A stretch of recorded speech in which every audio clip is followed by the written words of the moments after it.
We're all ready for you, Billy. Bless you, George. Do we have a generous crowd tonight?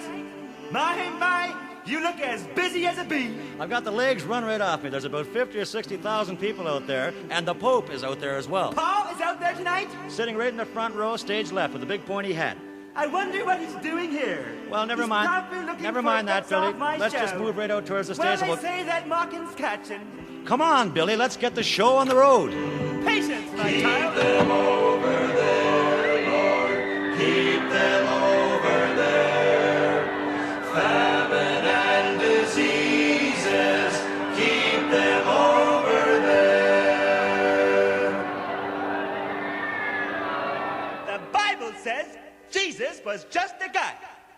We see in the inspiring words, verse 7, chapter 3, Jesus chokes at dinner, or Peter slaps the back of Jesus.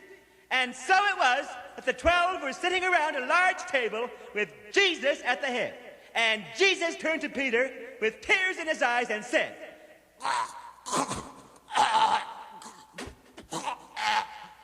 and Peter said, what? And Matthew, who was sitting on the left hand of Jesus, spoke, I think Jesus is choking on a piece of meat. And Peter began to slap Jesus on the back vigorously, crying, puke it up, puke it up. And Jesus puked in front of his disciples, none of whom felt hungry thereafter. Jesus had the measles, Jesus had the flu, Jesus had a cold sore, he was just like you. From this, we see why that event is called the Last Supper. If we need further proof that Jesus had his ups and downs, we can turn to verse 2, chapter 4.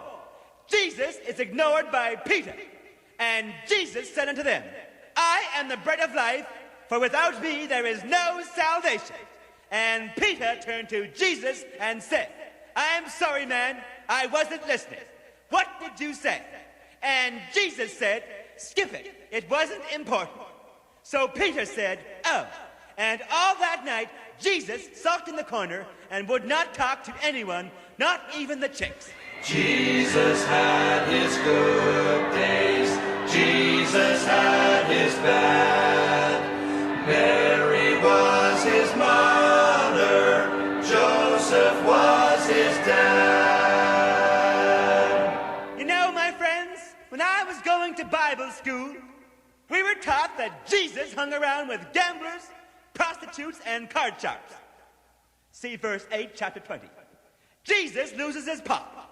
And so it came to pass that all who were around the table dropped out, leaving only Jesus and Peter playing. And Jesus turned to Peter, who had just bet 20 drachmas, and said, I see your 20 drachmas and call. What have you got? And Peter said, 4 aces. Count him, Jesus, and none of your goddamn miracles. As you can see, it's all there in the Holy Bible if we will just look. Yes, my friends, Jesus was just a guy. La la la la la la. Here in the beautiful and sacred cesspool of Tomorrow Today, thousands of people have gathered to hear the inspiring words of Billy Evangelist as he preaches from the new, the latest, up-to-date, no-shit version of the gospel according to bitter reality. With us today, the 693-voice Holy Bursting Sweaters of Los Angeles Choir, the Singing Country and Western Faith Testimonial Family, and the 4 men of the deeply religious Emphysemas. And, of course, Billy Evangelist with his sermon for today, Jesus Was Just a Guy. But first, a message that could change your life today.